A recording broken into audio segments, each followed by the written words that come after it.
ہوا یہ، میں اب آپ کو ایک واقعہ بتاتا ہوں.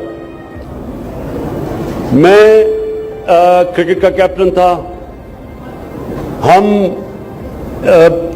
ایشیا کپ کھیلنے کے لیے دبئی جا رہے تھے، سیریز کھیلنے کے لیے. وہ دبئی میں ہوتا تھا، ایک زمانے میں ٹورنامنٹس ہوتے تھے، تو ایشیا کپ کے لیے ہم جا رہے تھے. تو میں نے ایک بہت بڑا فنڈ ریزنگ ایونٹ رکھا ہوا تھا دبئی میں. تو وہ اس میں پاکستان کے بڑے بڑے سٹارز نے شرکت کی تھی.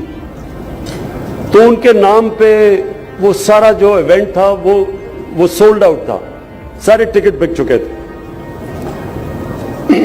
اس میں ہندوستانی بھی جو دبئی میں تھے وہ بھی آتے تھے، پاکستانی بھی جاتے تھے، تو مکس کراؤڈ تھا. ہوا کیا کہ پاکستان میں پریس کانفرنس ہوئی سیریز کے اوپر. تو اس پریس کانفرنس کے بعد میرے سے پریس کانفرنس ختم ہو گئی. میں جب باہر نکلنے لگا تو ایک جرنلسٹ نے میرے سے ایسی سوال پوچھ لیا، اور یہ 1989 کی بات ہے، جب نئی کشمیر کے اندر ایک موومنٹ شروع ہوئی تھی آزادی کی. تو اس نے میرے سے پوچھا کہ دیکھیں جی پھر کشمیر کی ٹینشن ہو گئی ہے پاکستان اور ہندوستان میں. یہ 1989 کی بات ہے. تو میں نے ایسے ہی، کیونکہ اس نے ایسے پوچھ لیا، میں نے ایسے ہی آدھا نان سیریس جواب دے دیا. میں نے کہا دیکھو، دو ملک ہیں ہمارے، دونوں ملکوں میں اتنی زیادہ غربت ہے، تو ہم کیوں ہتھیاروں پہ پیسہ خرچ کرتے ہیں؟ یہ بھی شارجہ میں کرکٹ میچ ہو رہا ہے ہندوستان پاکستان، اسی پہ فیصلہ کر لو.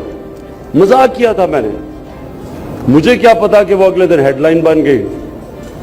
ہیڈ لائن جب میں شارجہ، ہم دبئی پہنچتے ہیں میچ کھیلنے کے لیے، تو وہاں ایک نیشنل کرائسس ہو جاتا ہے کہ عمران نے کہا کہ کرکٹ میچ میں فیصلہ ہوگا کشمیر کا. وہ ہندوستان کے جتنے بھی وہ جو ہندوستانی جو انہوں نے ٹکٹ لیے ہوئے تھے، ان ساروں نے ٹکٹ بھیج دیے ٹورنامنٹ کے، یعنی ٹکٹ واپس کر دیے. تو ہمارا ایونٹ خراب ہونے لگا تھا. تو تب سیٹھ عابد نے پھر وہ سنبھالا اور پھر اس ایونٹ کو کامیاب کیا. وہ مجھے کبھی نہیں بھولتا. سیٹھ عابد صاحب، آپ کا بہت بہت شکریہ.